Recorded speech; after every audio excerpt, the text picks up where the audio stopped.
Hello, good evening, and welcome to the 6:15 news on Canal Day International. I am Sisako Temko and delegated to be an anchor in this edition. The headlines.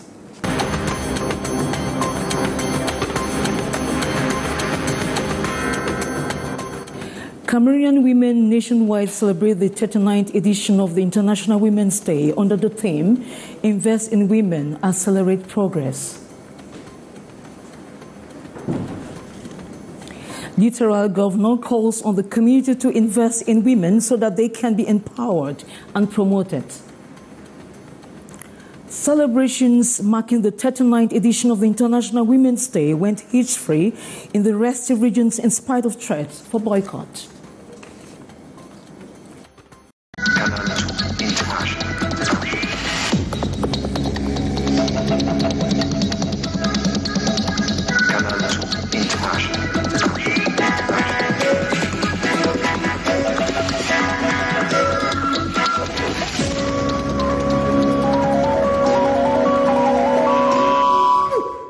Thanks for joining us. Celebrations marking the 39th edition of International Day of the Women took place in Douala and was held at Beseke Ceremonial Ground and chaired by Governor Dieudonné Ivanha Dubois. We have a report by Maureen D. The May 20th Boulevard in Yaoundé was full to the brim as 21,252 women turned out here for the traditional march past under the patronage of the First Lady, Madame Chantal Biya.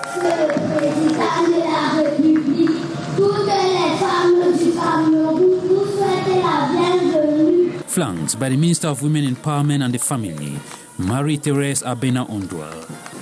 The march past here structured in 10 different wagons with the sovereignty, defense and security sector at the front, followed by the general administration and finance, education, training and research domain, communication, culture, youth, sports and leisure, health, social affairs and special security, not forgetting sectors of infrastructure, production and trade, the civil society, Women Association in the Fundi Division, as well as the motorcade wagon. Capitalizing on the theme of this 39th edition, which is Invest in Women, Accelerate Progress, the ladies beautifully dressed in Jamash 8 fabric with different styles brandish messages of women's right and women empowerment as they march past the tribune with calculated steps.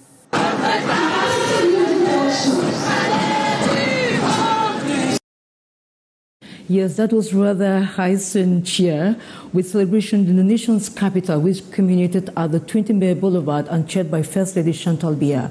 We moved to Douala, where celebrations marking the 39th edition of the International Women's Day in the economic capital was held at the Beseke Ceremonial Grounds and chaired by Governor Dieudonné Ivanha Dubois. We have a report by Maureen D. Thousands of women made their mark March 8 in Douala, the economic hub of Cameroon. The events at the Beseke Ceremonial Ground was a significant gathering showcasing the achievements of women from the littoral with a strong emphasis on the role men must play in safeguarding women's rights. It's not about investing money, it's investing about everything, knowledge, education, opportunities, chances, all over. Women educate. We educate all those president, vice president, minister and everything. So we have to be able to celebrate that accomplishment. Women should not be left behind. Whatever circumstance, be it work-wise, education-wise, women should be promoted. For over 2 hours, each step taken was a statement of communication on the women's perseverance and ingenuity in contributing to Cameroon's development. The governor of the littoral region, Samuel Dieudonné Ivanha Dubois, called on the men to commit in protecting women's rights. From small steps towards great destinies, the Beseke Ceremonial Ground, led by these young girls, symbolizes progress. Notable highlights include women dressed in attire reminiscent of warriors, exuding confidence and reassurance. There is also a significant presence of women in politics and various sectors of activity, as well as a dedicated cleanliness Amazons equipped and determined to combat urban disorder in Douala.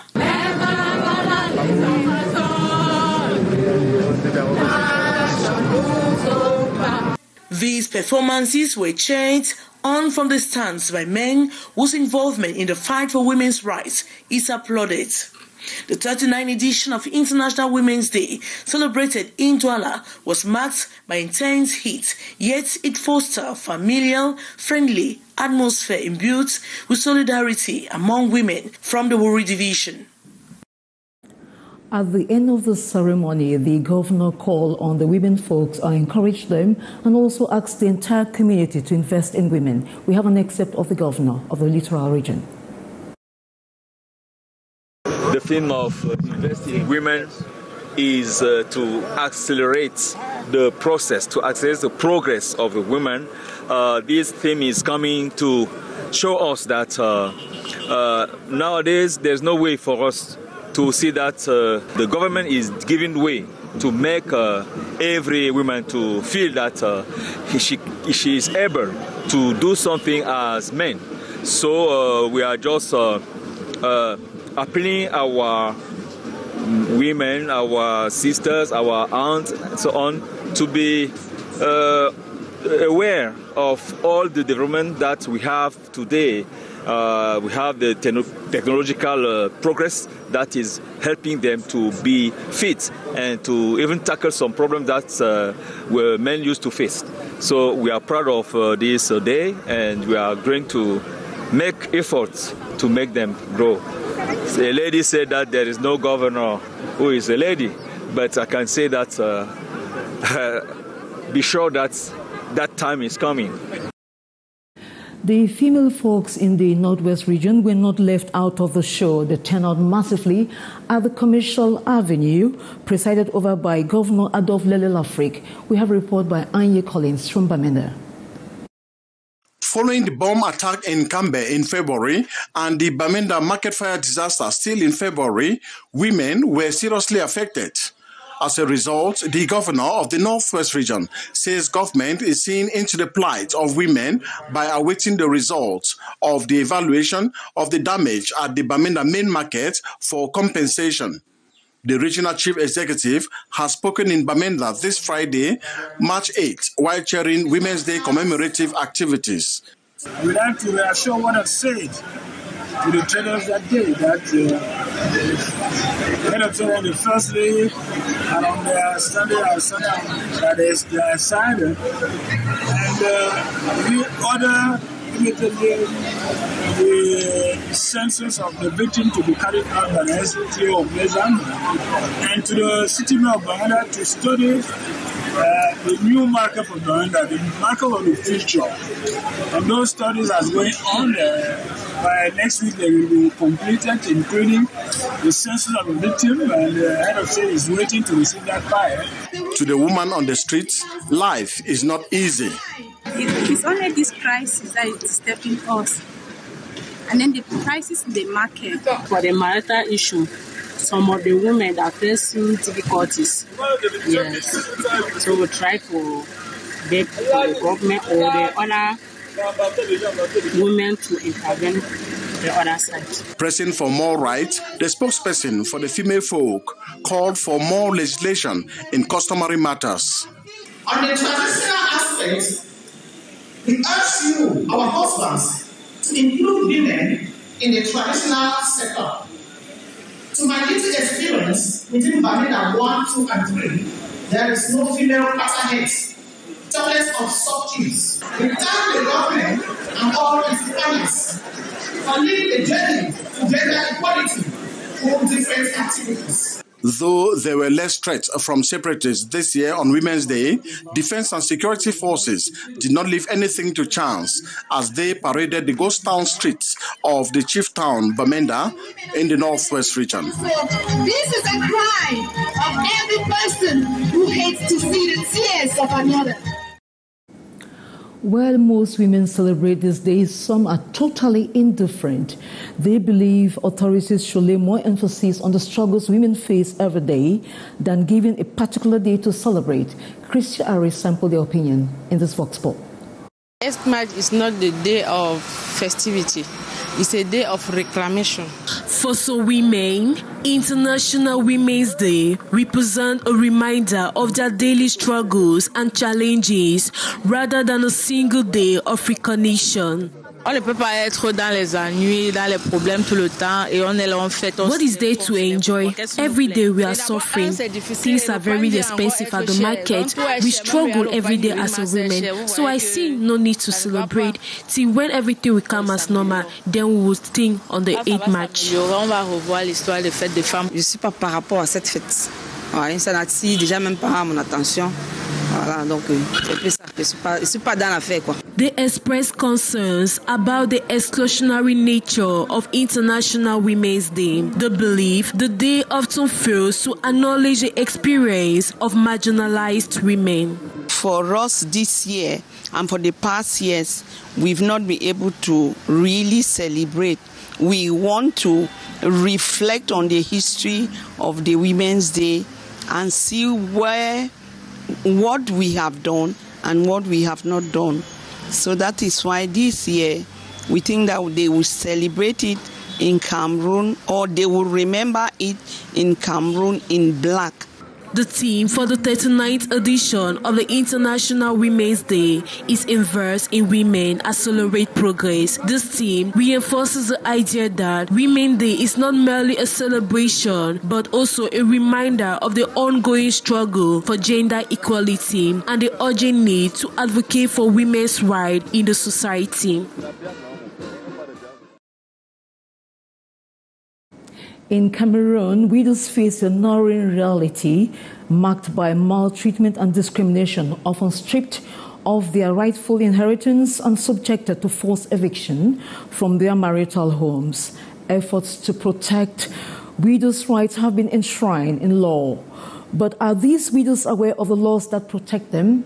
Gladys Ambo has this report. Widows in Cameroon often endure mistreatment and discrimination, struggling to access their spouse's property and assets after their passing. Many face eviction from their marital homes by the deceased husband's family, especially if they refuse to partake in inhumane widow rights. After my husband passed away, my mother-in-law wanted me to stay in the family compound. However, I declined because I only loved one man in the family and didn't want any involvement with his brothers, especially my late husband's brother, who had been urging me to marry him. Eventually, I decided to leave and went to my parents' family. Despite my departure, he persisted. Ultimately, I had to find a young girl to marry him to release myself and my children from the widowhood rights. The widow stressed her gratitude for her Christian background, which spared her from certain rights. In contrast, those who don't adhere to these rituals often face mistreatment from in-laws and are denied property rights. Cameroon has enacted laws like the 2016 law on successions and liberalities to safeguard widows' inheritance rights. Once your husband is no longer there, once your husband dies, and you have a marriage certificate, get in touch with your lawyer. What the widow don't need to do is get in touch with the lawyer. The lawyer will take the widow to the courts at the Administrator General's office in the High Court and file the necessary court processes. The widow will be given a document which is called letters of administration. With that document, she will be able to administer the estate, the properties which the late husband left behind. And she's not administering those properties for her own interest alone. No. She administers those properties for her interest and for the interest of the children. Widows may also sometimes overlook their rights to remarry without facing social stigma or discrimination. You must not mourn forever. The law has provided, the civil state ordinance has provided the period within which a widow needs to mourn. It's 180 days. It's 6 months. After 6 months, you have the right to remarry. If you want to marry, you have the right to try to marry and live your life. However, enforcement of these laws can be inconsistent and cultural norms sometimes override legal protections. Violence against women that leads to death was on the rise last year in Cameroon. Close to 60 women were killed gruesomely. The general cry to end feminicide is for a legal framework, as Bertis Ngamo highlights in this report. About 60 women killed last year alone. The peak, 14 cases in April 2023. The alarm bell started ringing. The new inhumane behavior, femicide, the end result of gender-based violence, is rife in Cameroon, and something needs to be done. But as at now, Cameroon does not have a very strong legal framework that actually sanctions in a very hard way any perpetrators of feminicide. We have the family code that has been trailing in drawers for close to 20 years, which should be the woman's Bible.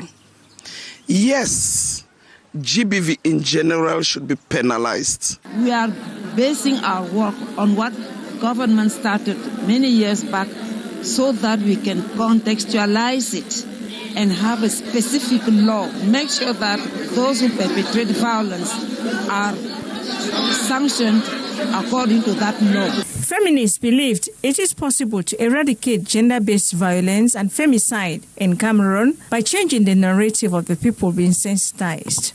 If we bring up our young boys, men, to know that the woman next to them, maybe their sister, their daughter, they will not raise an arm. So it's a combined fight. Girls and women are called to speak up and speak out to save their lives. Don't stay in an abusive relationship. Tell it to your neighbor, tell it to a sister, cry out loud. But because of silence, because we'll say, what will people say? We don't do it, and we find out ourselves mourning our daughters. If families could denounce perpetrators, if lawmakers could come up with serious laws to sanction these things, if everybody says no, please, ladies, speak up and speak out and save your lives. We prefer you alive than dead. Many women have carried their secrets of abuse, pains, shame, and others to the grave. As the world celebrates the International Women's Day, high time to invest in women and accelerate their progress, and one of such is by ending gender-based violence. The female folks at Canal International were drilled on how to deal with professional stress as part of activities to mark the 39th edition of the International Day of the Woman. Statistics show that out of 6% suffering from mental stress, 4% are women. Sharifa Saleh sat through that conference and now reports. Working 6 days in a week, dealing with family, coping with friends and other life stress is what these women go through on a daily basis. They have been schooled by medical experts on how to deal with stress. Going through many difficulties in life, it is a difficult task. Every woman today is supposed to have that know-how on how to deal with her private life and family, have at least an order of priority well determined. She'll know how to decide in advance what she has to do and what comes first in her life, and invest in her energy in such a way that she won't suffer. Our work is supposed to relieve us in our lives. It should not be an obstacle of our social lives. To relate our work and family, we need a job that gives us the time for ourselves. Since the outbreak of COVID-19, the figures of people dealing with mental health and depression keep rising. It has been scientifically proven that out of 6% of people who have to deal with mental health, 4% of them are women. Sometimes you go through depression and you're not even aware. You don't even know that you're depressed. You're not even aware about that. And today, from the presentation of medics, we're able to know how to manage homes, career, and your life as a woman. Because sometimes we forget about us, and it's about us. This is to mark the 2024 edition of the International Women's Day, which has as theme, Invest in Women, Accelerate Progress. The women of Canal celebrated this day in different style, gaining more knowledge to their know-how. It's about us because you work, you spend all your time in an office, the first office where you're working, the colleagues you're working at, your first family. And then you work all day, you're stressed up. You reach at home, the children are asleep. Now, how do you manage work-life balance? Initiative put in place by Madame Colette Chachu to valorize female workers of Canal on the agenda was not only to concentrate on teachings, but spend quality time as female colleagues. After the debate conference on mental health at Ibis Hotel in Bonanjo, Douala, they headed to Bonaprizo for lunch offered by the group top management. A remarkable edition for the women of the Canal group. The celebration continued in the premises of Canal International. In sports, former Ultimate Fighting Championship star Francis Ngannou will confront Anthony Joshua tonight in Riyadh, Saudi Arabia. Ngannou made his debut in boxing in October, losing via split decision to world champion Tyson Fury. The Cameroon fighter almost delivered an upset when he dropped Fury to the canvas with a left hook in that fight. He says he believes his powerful performance back then has given him confidence ahead of tonight's fight against Joshua in Saudi Arabia. That's the way we saw it on this edition on Canal Day International. It was a pleasure being on the news set after several years. Thanks for joining us and good night.